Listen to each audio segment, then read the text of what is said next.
Welcome to the National Council for Hypnotherapy podcast, where we dive into the fascinating world of hypnosis, lifting the lid on hypnotherapy, sharing insights and tips for change as we chat. So sit back, relax, and enjoy all the wonderful possibilities of hypnotherapy. My name is Tracy Grist, and I will be your host today. So I'm here with Sophie Fletcher, who is a hypnotherapist, an author. She's part of our NCH board, which is wonderful. And also you'll be speaking at the UK Hypnotherapy Convention in November as well. Yeah. Happy to be here. So I'd like to say we're good friends, which is nice, but I don't know. I agree. I don't even know what your hypnotherapy journey is. What led you into hypnotherapy? Oh gosh. Well, before I became a hypnotherapist, I worked in one of what was then the regional development agencies. So I was a senior policy advisor in economic development, and I specialised in sports, culture, that sort of thing. Absolutely loved my job. Yeah. Really loved it. And I think I was interested in psychology, but more so just as an aside. My grandfather was a forensic psychiatrist. My mother was a counsellor as well.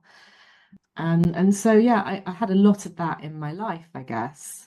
But it never occurred to me to train in that. I was kind of always pushed down the civil service languages route. And I loved languages as well.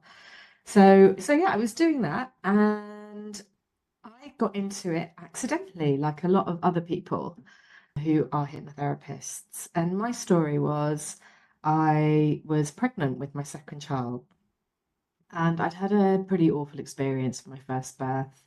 I'd been what I would call I'd been abused during my first birth. It was pretty awful. And so I was watching, or my mother was watching television. And if you're old enough, you can cast your mind back to Richard and Judy. Oh, yes. And she was watching Richard and Judy, and she rang me up. She said, "Sophie, turn the television on.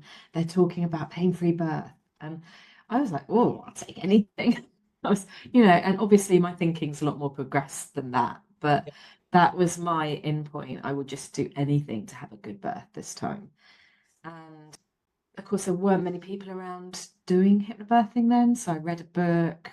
I bought a CD from a hypnotherapist, which was really good. Tina, if you're listening, you changed my life. Oh. And it was really great. And, I didn't have what people would say was the perfect birth. Lots of people seek with hypnobirthing. My baby was born early, but I felt totally in control. And when my waters went at 32 weeks, I was like, "Oh, okay. Oh, that's okay. That's all right." It's the middle of the night. And so I just went back to bed. And then my husband woke up at about 5, and I was like, I casually said, "Oh, yeah, my waters went, I think, about 3 hours ago." And he's like, "What? Yeah." But me before would have been really, I wouldn't say I was stressed, but a stressy person, but I'd be like, "Oh, we need to do something about this now. I needed to be on everything." And so that was the first sign that there was something different. And then when my contractions started, the midwife said to me, "So describe your contractions to me. You want to get an idea of how strong they are," and blah, blah, blah. And they felt my tummy. And I said, "Well, when you come home from a really long day at work and you have a gin and tonic and your legs get that lovely, like relaxing feeling in them, like all the tension." And she looked at me like I was completely mad. And then they thought their machine that measured the contractions, the monitoring machine, was broken because I just wasn't reacting in the way it was on the machine. They thought something was wrong. And so I went on to have what I would call the best possible birth in that situation. And I was really proud of myself. And I had a cesarean for my first birth, went on to have a normal birth.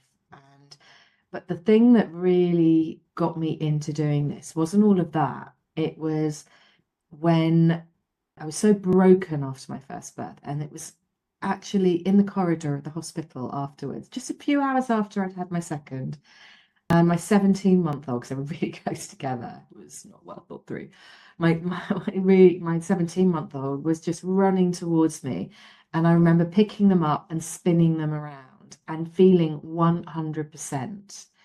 And that was a really emotional experience. I was so physically and mentally broken after my first birth. To be in that headspace and to be able to be there for my other child was amazing. And then not just that, being able to advocate for my child who'd been born prem, because there were big mistakes on the hospital's part. But I had the headspace and I felt so clear-headed and so grounded and so well mentally that I was able to advocate for the best care possible in PICU for him. And so I came out of that just thinking, wow. And I was unhappy in my work, as so many women are and were. I was sidelined in my job, all sorts of excuses and things like that about not going for a promotion because I didn't want someone part-time, all that sort of nonsense. My husband said to me, why don't you look into hypnotherapy, like hypnobirthing? And I was really curious. And I thought, yeah, I'd really love to teach this to other women, but I didn't just want to do hypnobirthing. I wanted to learn how it works and why it works. It wasn't enough for me. I mean, I come from a strategy background. I love research. I just wanted to know the how and the why more. So I went on a hypnotherapy course, and the rest is history. It just blew my mind. And then my husband, who's a scientist, went on one as well because he wanted to know what was going on. So and yeah, it completely changed my life. And I started off with a specialism immediately, but I do broader work as well. So yeah. So like so many other people, just stumbled into it. I'd never have gone to a hypnotherapist before, ever Yeah. thought of Yeah. going to one. So yeah. And so you work with women's issues primarily at hypnobirthing. I know you started with hypnobirthing and you work Mm. with couples. Yeah, I'd say it's mostly women's issues because I started with hypnobirthing and then that's generally where I built things and I kept it. I liked it because I could run a class or a client and it it was over in a certain amount of time. I didn't have long-term clients, which for me was really important with young children.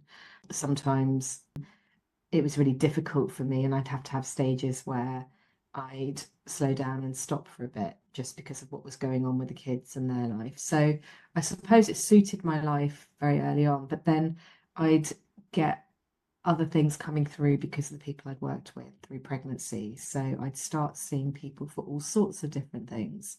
At one point, I had lots and lots of people coming to me with addiction. And Yeah. I took supervision because I was quite fresh. I'd only been trained for about 3 years. So I took supervision and I was working on some really quite, I think I won't say which town or city, but I think I had quite a lot of people from a certain community in a certain city in the UK coming to see me through word of mouth. And it was really effective. So I did that for quite a bit.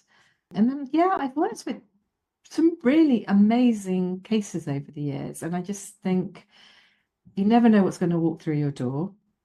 It's always interesting. And also, I think sometimes hypnosis still surprises me. There are changes you see, and you just think, wow, how did that happen? Oh, yeah. Yeah. And just the transformation sometimes. And like I think if people like because it can happen just like that, in the Yeah. blink of an eye and that old thing of knowing where to tap. And I find that and I'm sure you're the same, like with clients, they just can't believe that something that's been with them for such a long time can just go. Yeah. Like And that's, I think, I'm thinking quite recently to someone who was a form of agoraphobia, but she just couldn't stay away overnight. And it was really inhibiting her life. And and one day she just came in and something had happened and she said, am I just not anxious about that? And I said, what's that like for you? And she said, it's weird. it's just weird because there's just all this space where it was. And I think it's that adjustment when people have been carrying something around them for so long, that adjustment of it not being there, I think is really interesting as well. Or expecting it to still be hard, even if you don't have the fear or the Yeah. anxiety. You expect things to be difficult, and they're not. You just don't have that same perspective at all. Yeah, and I think sometimes trying to explain to people that sometimes you'll find yourself doing something in a different than the way you want to do it, rather than the way that you did do it in the past. And that can be, wow, or not even noticing they're doing it.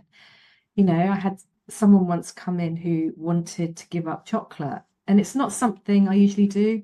They wanted to do aversion therapy on eating chocolate, and normally I wouldn't do that. I normally only use aversion for smoking, but But she maybe we should talk about what aversion therapy is. yeah.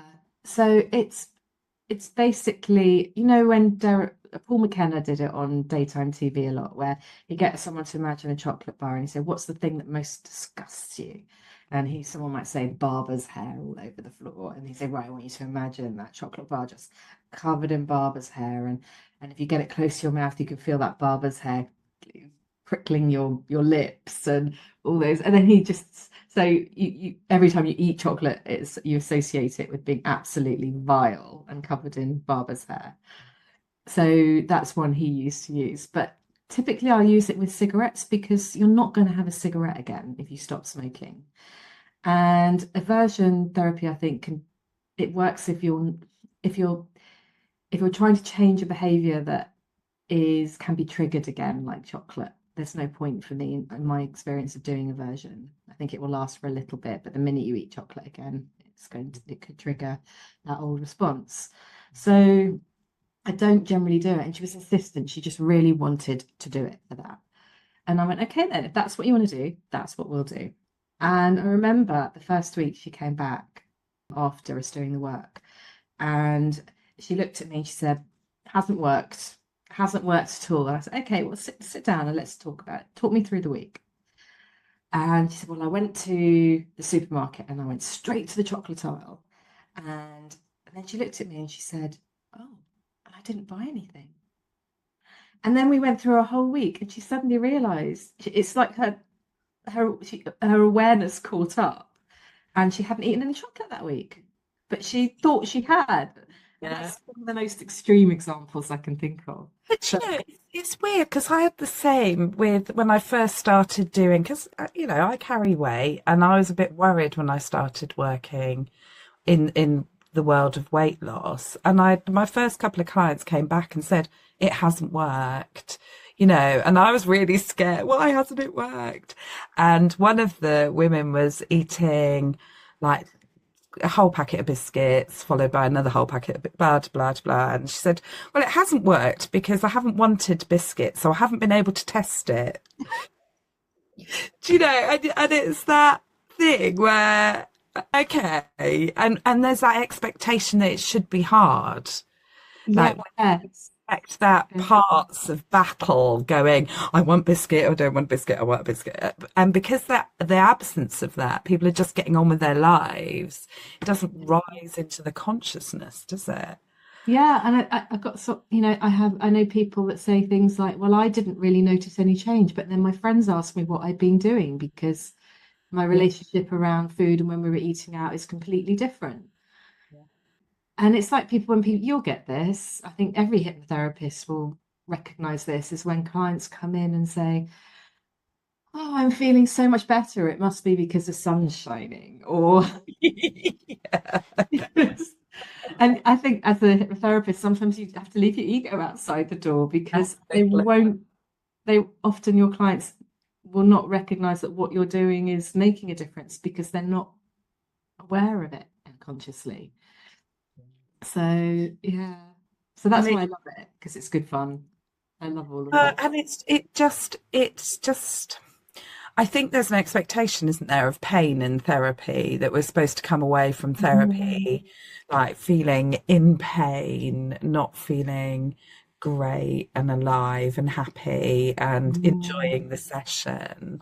mm. I find that that's part of like the therapeutic process in hypnotherapy, that it doesn't have to be painful.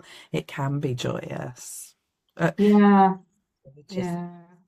And it's, yeah. And I wish I heard more back from my clients sometimes. And often, often they will go through loads of sessions. And I know that the thing they were aiming to do will have been last weekend or the weekend before, and I still haven't heard anything.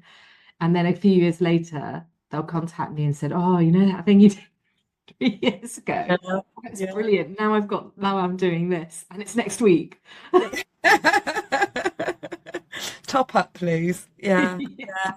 It's I think you have to sort of sit in that resolve, don't you? And going, you can see the improvement and trust the outcome is a good one. And I think your point about it being like you see that can sometimes see that change happen, but also I think there is an expectation, and I get this as a hypnotherapist, that people do want you to wave a magic wand and that it is only going to be a session or two.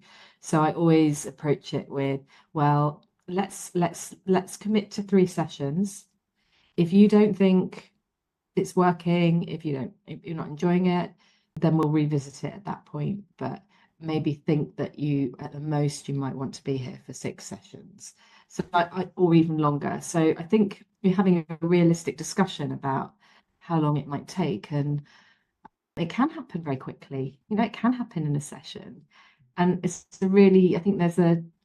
I'm personally quite conflicted around giving the suggestion that you might need more sessions, because I know it can happen in one session. So there's often that inner conflict in me. But I think most of my clients will see change within a couple of sessions to 3 sessions, Yeah. either little change or big change. It's Yeah, and I think it's that we're sort of caught in the middle, aren't we, of like with counselling being long term. So I do work with clients that are longer term as a supportive mechanism, but it's that long term versus an immediate cure. mm, And that all depends on how you work together, how you get on, how much trust there is in the room, all of the different yeah. things, isn't it? I think that's a really interesting exercise I do when I'm training with the practitioners I'm training for hypnobirthing. And I just do basically the heavy arms, light arm suggestibility test with a balloon on one arm and a heavy bucket of sand on the other. And if you get people to do that in light hypnosis, one hand, helium balloon hand will gradually go up. And you just use suggestion, like if that were to have a color, what would the color of the balloon be? And now I'm going to put some water in that bucket of sand and it's getting heavier. And so some people will be like this once when you do that exercise, and other people will be like this, and other people like this, and not have moved.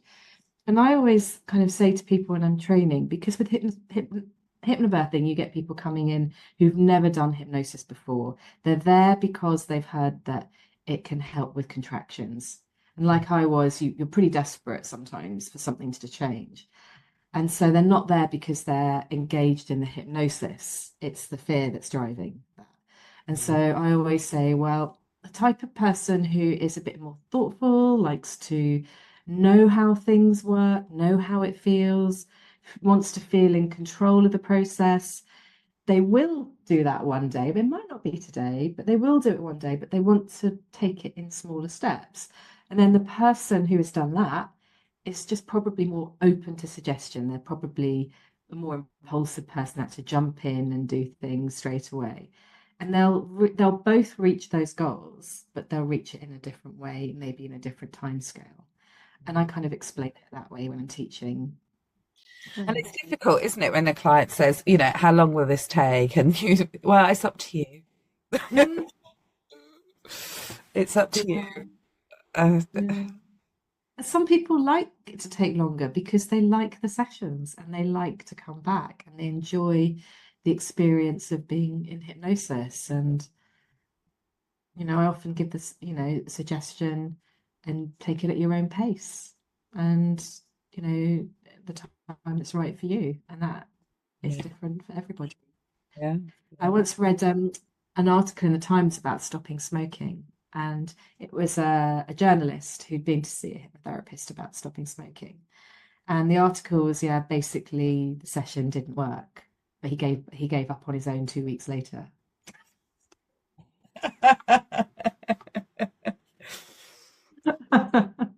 I think that just about sums it up. Does, doesn't it? It does. It's so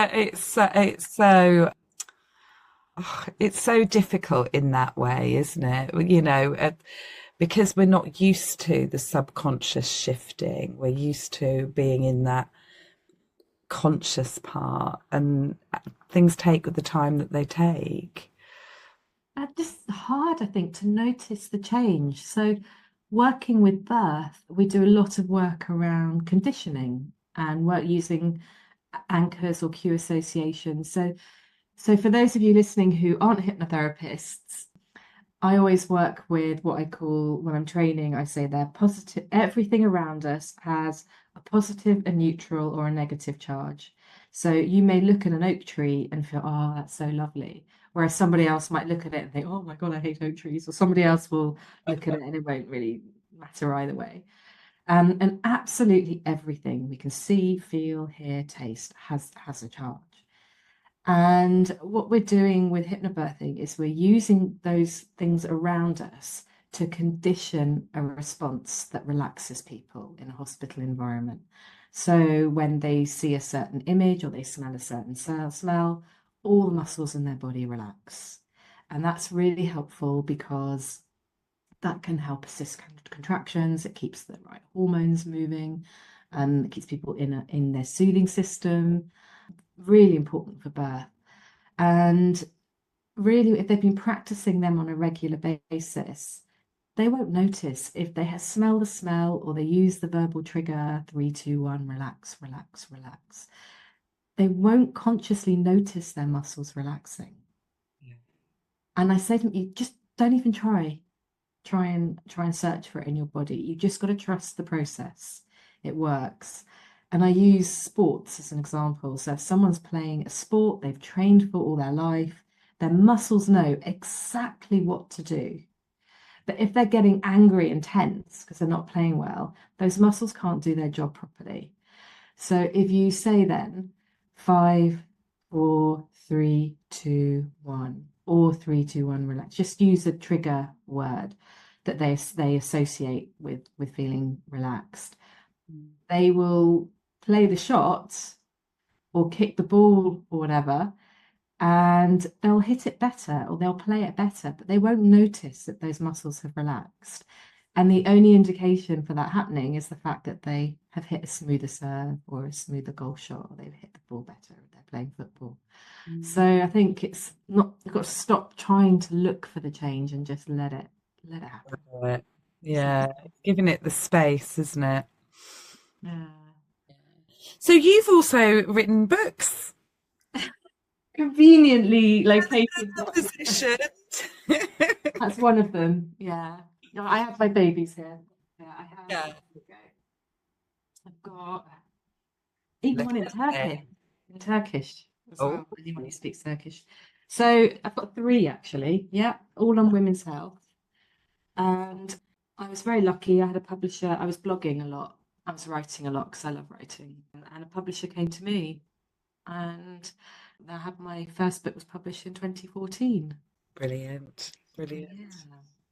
And then my second in 2019 and a third in 2020. So one's on pregnancy, one's on the first year, and one's on menopause. But I find certainly with the last 2 books, the first year and certainly the menopause one is often used by hypnotherapists because there's lots of tools in there. But those transitional points I'm really interested in where we have big physical change going on. So in the case of women and birth and menopause, it's your hormones. But also, I think when we have big change in our lives, those points and moments, they can be either moments where we lose our power and we lose control, or moments where we can gain more power and more control. So I think there's movement that allows change, really profound change to happen in those transitional times. And I'm really interested in how you use very simple techniques to do that. And I'm all about people learning about why their mind is working in a certain way and giving them something really practical and really easy to use. I love practical tools. Like, I've got 73 in this. My publisher was like, more tools, Sophie, more tools, Sophie. So you can see, I mean, if you're a hypnotherapist or you're interested in becoming a hypnotherapist, this is a really good place to see what you can do. So in here, you can see these are lists of techniques that are based on conditioning, imagery, all sorts of things. So it's even a snoring lullaby. If your husband or your partner snoring is driving you crazy, you can learn to reframe it. Absolutely. So what would be a good tip from your book? What's your favorite one? Or what's your second favorite one?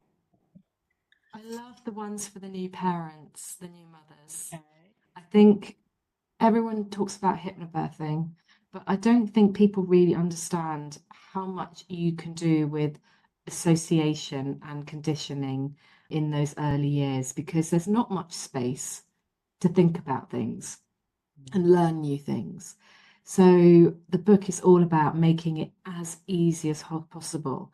I'm also a doula, so I do support people at births and after birth as well, and postnatal period. So I know where those really difficult points are.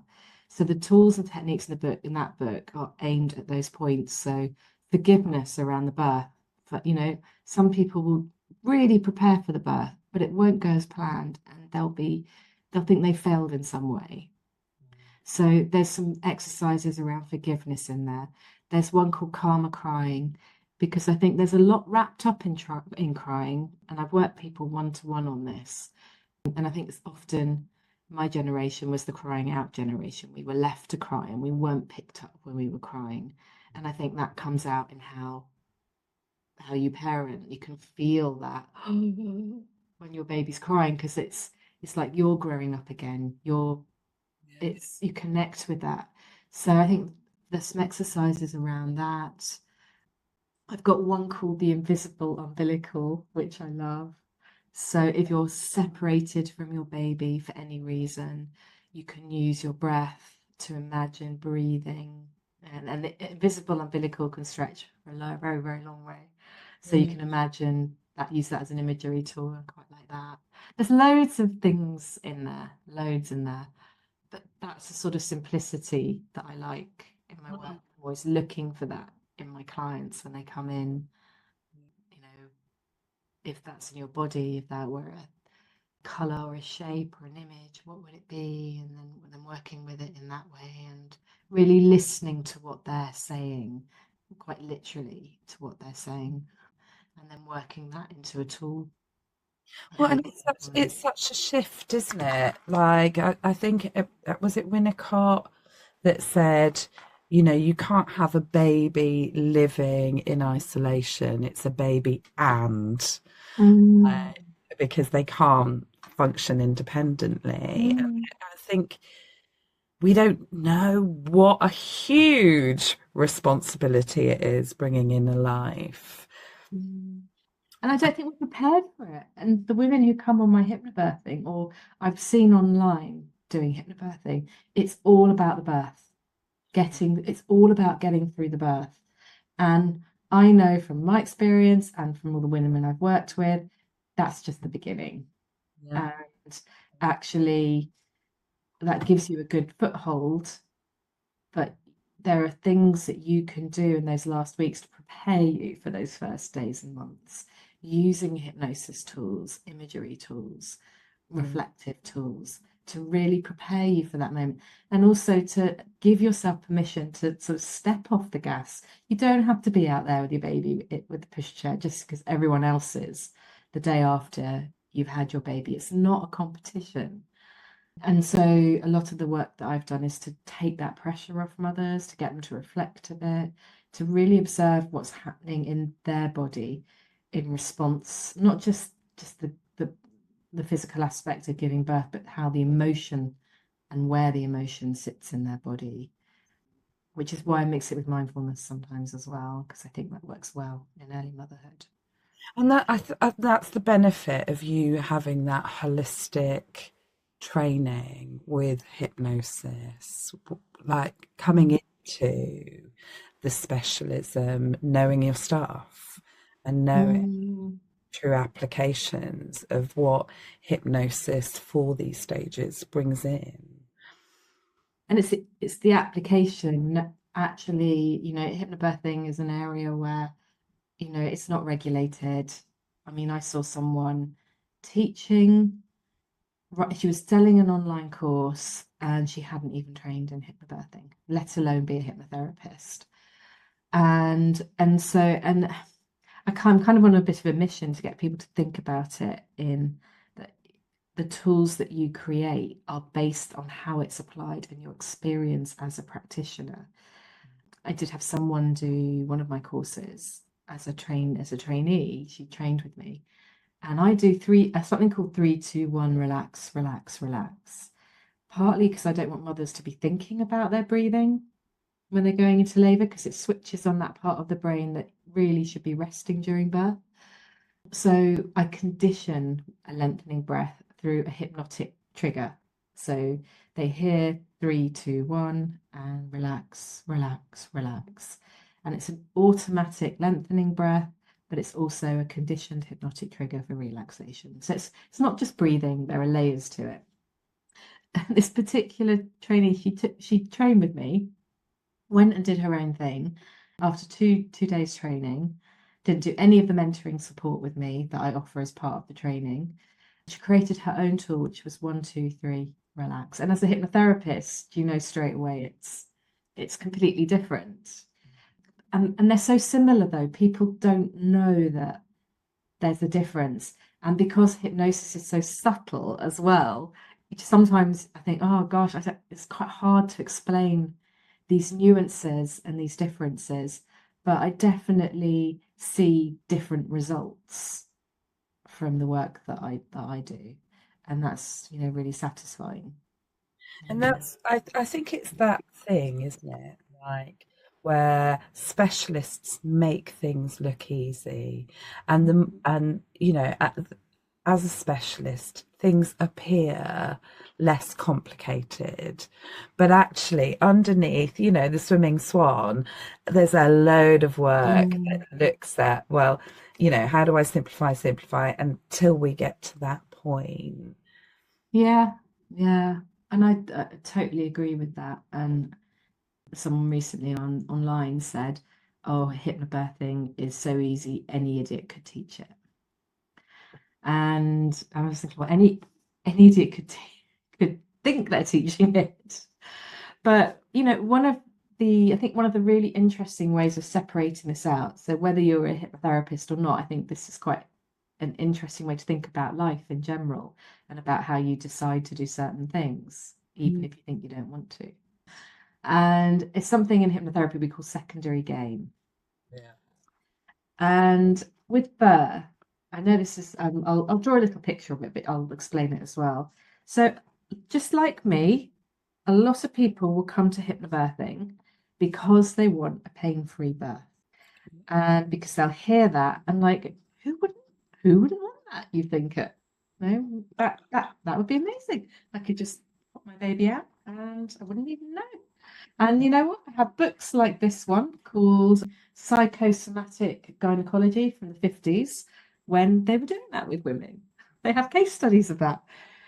But obviously, most people actually want to feel something. They want to connect with the experience, and the signals they're getting from their body tell them when to call the midwife, how far along they might be, or they give them all sorts of information. So when I do a class I'm working, I often do a little dial like this, Oh, and I just say it's from 0 to 10. So 0 is no sensation at all, and 10 is the strongest sensation that you'd experience. Where would you put the dial? Where would you put the dial? I don't use a needle because a lot of people are anxious of needles around birth. Yeah. Yeah. Where would you put the dial? And without exception, almost everyone puts between around 3 and 5. So I say, so you will come here for a pain-free birth, but actually that's not what you really want, is it? And they're like, no, so tell me what you really want. And if someone's put 0, that will be a red flag, and I know there's really real anxiety there at some level that's going to need exploring. And so we work on hypnoanalgesia instead of hypnoanesthesia, and that's all about turning the sensation down, changing that sensation through various different hypnosis methods. But that's a very subtle difference that if you're teaching hypnosis and saying, I'm going to give you a pain-free birth, you're not really thinking about what's going on up here. And I think that's a really good example of how it's so important to see someone who is really properly trained, really has the right training, and is able to recognize those inroads into making the real long-lasting change. Yeah, and it's acknowledging all the undercurrents that you need sophistication for and education. Yeah. Yeah. The secondary gain thing is funny because the guy who trained me, he said he worked with someone for fear of flying for a very long. He said he was on 6 sessions, and he said that was unheard of for fear of flying. He didn't know what was going on, just could not dislodge this fear. And then in one session, she said, "Oh yeah, every time my husband wants to go away, he buys me a designer handbag to get me on the plane." And he was like, "Oh, okay." So he got her to go home and say to her husband, "If my fear has gone, would you still get me a designer handbag every time?" And he agreed. She said, "No, it was gone." And I always loved that story. It's a beautiful story. So you're also working with menopause and women going through the change at the other end as well. Yeah. Yeah. I mean, a few people have said to me, a number of people have said to me, "Oh, you need to write a book about dying, about how you use this type of approach." I'm not, that's not on the cards. But I seem to be working my way through the life cycle of a woman. So I have done menopause, been doing a lot of work around menopause, lots of training other practitioners, hypnotherapists around menopause. And in September this year, 2024, I am launching a online course for women so it's an extension of the book really, but really getting into the tools and techniques around hot flushes, anxiety, brain fog, issues around weight or body, things like that. But also the existential stuff around who am I? What am I going to do with the rest of my life? Those sorts of things. And I'm also training hypnotherapists as well as practitioners in the framework that I use. So yeah, that's all coming this year. That's really exciting. And also, you're speaking at the convention on 15th of November. I am well remembered. Thank you. Thank you. I might have scribbled it down earlier, but so, and you'll be talking about teens and exam studies. Is that? Yeah, so I don't just do women's stuff. I do lots of other work as well. And I became quite interested in this partly because my teens were going through it, but I was starting to get referrals through the people I was working with saying, would you work with exam anxiety? And there were quite a few and far between because parents are a bit apprehensive around hypnosis. I think there's still a lot of fear around it. What is it? Is it mind control? All this sort of stuff. The schools certainly aren't pushing anything like hypnosis. They have mindfulness-based programs. So you generally have people who come through who it's through word of mouth or someone who knows what you do. And so I started getting a few kids from the schools around here. And I think some of them, they don't know they're all coming to see. But yeah, and I started using some really lovely little techniques around So really, one thing I'm going to talk about is like an extension of we talk about the memory palace, and I think as hypnotherapists, we all know about, or we all know about memory palace. So, but I'll use it in the context of working with teams. I call it their memory mansion, and I say each floor is a subject. So I particularly work with A level. So each floor is a subject. But so before we get into that, I want you to design this exactly how you want it. Now, if you were to have a chill out room, what would be in the kitchen? So they put snacks in the fridge. They have a chill out room with bean bags and games and things like that. And then I say you can go up however you like, you can come down however you like. So they put slides in. It's so we have a little bit of fun about creating the space. And then we work on it on the basis that so say maths is the first floor, you have a room for quadratics or algebra. I'm not a mathematician, but Yeah. vice versa. But you have a room and then you go into the room, and if someone's visual, you just have pictures on the wall, and you do that for each subject. But I also do quite interesting things where I get them to do a lot of cue association. I've talked about this earlier on, lots of anchoring with scent. So every time they learn English, they might have lavender oil nearby. And then they go into the exam, they can have just a little bracelet with lavender oil on it, or a tissue with lavender oil on it. So we're looking about olfactory recall, things like that, as well as calming techniques before they go into exam. And it's about condition, like I said earlier on, this conditioning, so important for these things.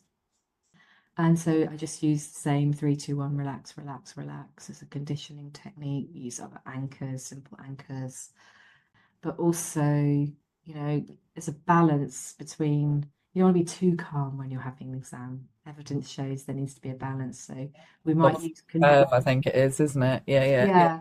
So using control room imagery and dials to get absolutely the perfect state of alertness. And so there's lots and lots. I mean, MP3, getting them to imagine they've got a music playlist on their phone for each subject or an album. And then there's albums and there's lyrics within the albums. So you can work in all sorts of really interesting ways using imagery. Yeah. And it's that thing, isn't it? Where and it comes back again to that being trained hypnotherapist, like so Mhm. easily, if you're setting an anchor up with your client, like we know to anchor the feeling and not the feeling of, oh my God, is this anchor going to work? Do you know? And we're understanding how an anchor can work, how we can enhance those Mm. things. And it isn't just necessarily relaxed feeling, it is that, I'm feeling great about answering questions or Yeah. yeah, Yeah, it's finding what works for that individual person and just finding that way in. And, it's this whole skydive analogy, isn't it? You don't want to anchor the feeling just before they jump out of the skydive. You want to anchor it once they're on the ground and they've done it and they're getting that, wow, that was amazing feeling. yeah, yeah. Yeah. It's yeah, so it's all about exam stuff at the convention then, which would be brilliant. Yeah, I think it'd be really nice to raise awareness of that and Yeah. look at some, I think, really clever ways of reducing anxiety in kids. I think there's so much pressure, and I think teenagers, you've worked with teenagers, oh my gosh, when they're engaged in a session, that it's just amazing. It's so fast and they love it. They're still open to it.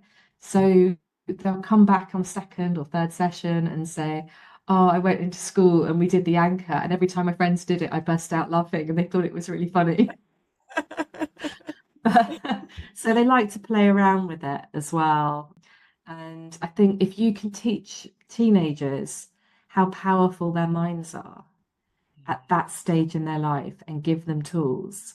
I mean, I have some come back and say to me, I learned so much, I still use all of it. And you can change.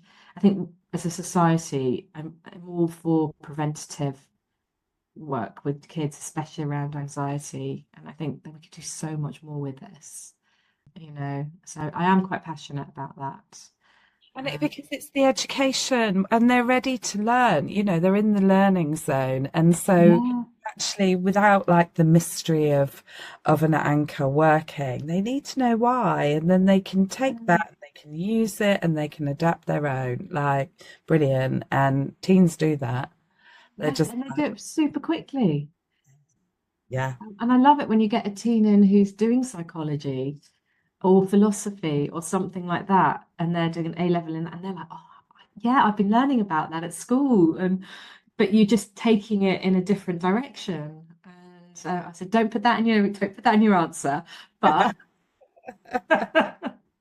so yeah, it gets them to think. It just gets them to think more. They're very curious, and I love that. yeah, and just that empowerment. I think that the learning the techniques can give them the power because I suppose they feel a bit helpless at that age because they're like strangled by school, strangled by parents, like probably social media strangling as well. Like, Mm, and they're at the growth point of their lives. yeah. You know, to have Mm, that sort of these are my things, I can do what I like with them. Brilliant. yeah. I think, yeah, I think it can really change people's lives if they have those tools early on. And they do change them at people's lives at any point, to be fair. Yeah, yeah, You yeah. know, True, true, true, anyone true. who's listening and thinking of being a hypnotherapist might be because you've had an experience that has changed your life and thought people should know about these things. So, so we were talking earlier about our love for words. Oh, yeah. Doesn't every hypnotherapist? I think I'd love like to think they do. I'd like to think they do. Okay, because that's what it's all about, isn't it? Words in the right order. At the word right time. or the wrong order or the right wrong order, depending on. Yeah. But yeah, I love it. And I did languages. I don't know, I've got a master's in language. Yeah. I don't know if I've ever told you this, but my master's is my dissertation my master's exam was alchemical symbolism in William Blake and Goethe. So I Ah. looked at imagery, visual imagery in Blake's plates that related to psychological experience of growth. And then I looked at that in Goethe too, and I compared them. So I looked, and so I was thinking about all of that stuff, but didn't know where to take it. And so it was a lot about how we move and use language. And then I became a strategist, and it was all very dry and very, but I was still writing speeches and things like that. And then it's getting into the hypnosis and how you can be so playful with language patterns and move words around. And while people are thinking, oh, what is she saying? You're already doing the work somewhere else. And just how literal the brain is, just it's incredible. I'll share another story from a client that might be interesting. So there's a clever patterns that we use, which we can go into a little bit more, but it's also listening to the patterns in your client's language. So I had a client who came in once with a severe blood phobia, so bad that he could only listen to Disney or watch Disney because he couldn't listen to the radio when he was driving because any mention of blood or anything associated with blood, he would pass out. It was really severe. That must have been hard when he's a bag of blood. Yeah, yes. And so I did I can't remember, I think we might have been doing timeline or something like that, but he suddenly said he was really tall, quite a big chap, quite strong, and he just said the words, I'm just so afraid of seeing red. And he was quick to temper as a child, and he was really afraid of hurting someone. And that was it. He just said, I'm so afraid of seeing red. Just how literal that is. And I got him to open his eyes then and said, I'm just going to repeat that back to you. I'm afraid of seeing red. And he looked at me and it was just like everything fell away. Yeah. And Yeah. he said, I went home and I watched, what's that? Spartan 500 or something. One of the most violent shows. And that was it. So being able to watch your clients and listen to their language and look at how they're responding and how they're using words can be absolutely amazing. It's poetry, isn't it? I think Mm. that the whole, but also what I find is that people overlay their lives with a phobia, or that seeing red being like the life dynamic, but it comes out with, oh, I'm afraid of blood, and it's a very simple sentence over a very complicated life pattern. Yeah. And that's, words just open the doors into, this is what's going on. Yeah. And then there are the words that change how people, just the perspective. So I was telling you about, the other day, my sister was talking to me about an issue that she had, and I said, well, what do you love about that feeling? And she just looked at me and said, what do you mean, what do I love about that feeling? And I said, it just stopped her in her tracks and made her really think, I don't really like anything about it. And and that was the gateway. Yeah. And and then obviously there's all the other patterns, that we use. The more you feel this, the more you'll experience this. And yeah. So for me, language, I don't really put people into hypnosis that much. What people would expect. The Uh, traditional. yeah, I don't do a lot of that. Yeah. I do if people are expecting it, Yeah. because the belief that that's where the change is going to happen means that I've got to do a bit of that. Yeah. But I probably do most of my work in the first 15 minutes of a session. So Yeah, and I think it's that flow. I work similarly in as much as the traditional methods are fine, but actually we're used to communicating. We're not. I don't think if somebody comes from a trauma background, the last thing they need to be doing is lying on their back with their eyes closed with a stranger. Just organically, that threat, the power difference, all of that thing. If you're anxious, the last thing you want to do is be closing your eyes with a stranger. Just all of those things that can create fear. We're working with opening a client, not closing them. So and yeah. I think it's just so important to have.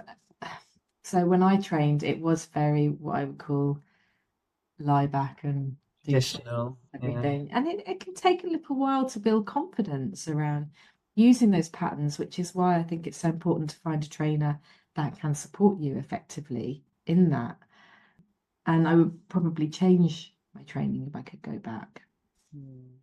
I've done a lot of CPD and read a lot of books and had a lot of experience. But there are places where that really works. So for pregnancy, for example, where women are so stressed, they're trying to close their job down, ready for maternity leave. They might have other children, and they might have other things going on. Women are having kids later, so they might have teenagers and older parents. So they can have a lot of stress in their lives, and actually saying to them, right, I'm going to give you this track for half an hour, and you really have to listen to it. Find somewhere where you're not interrupted.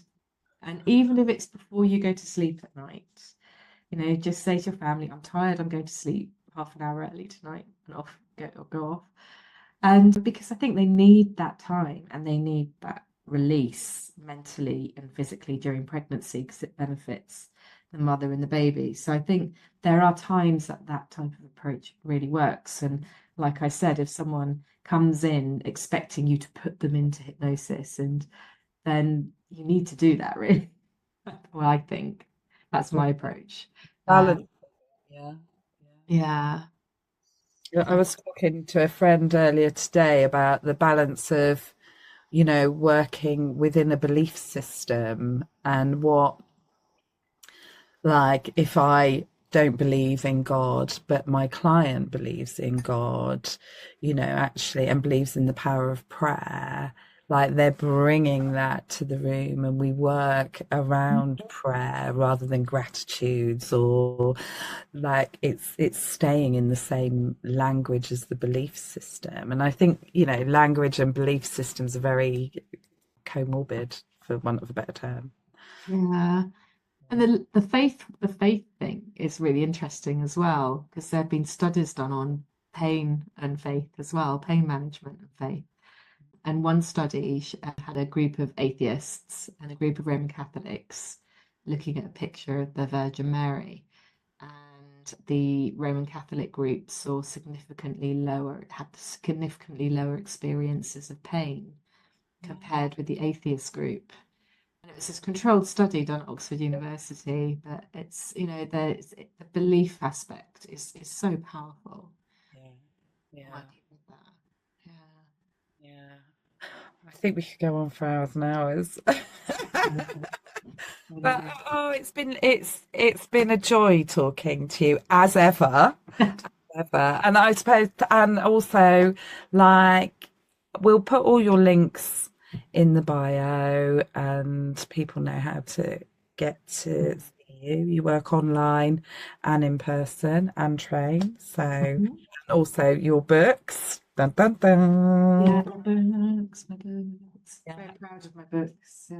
Yeah. One thing I was a bit perturbed actually, because I recently got the new version of the Hypnobirthing one through, and it's got a new wipe clean cover.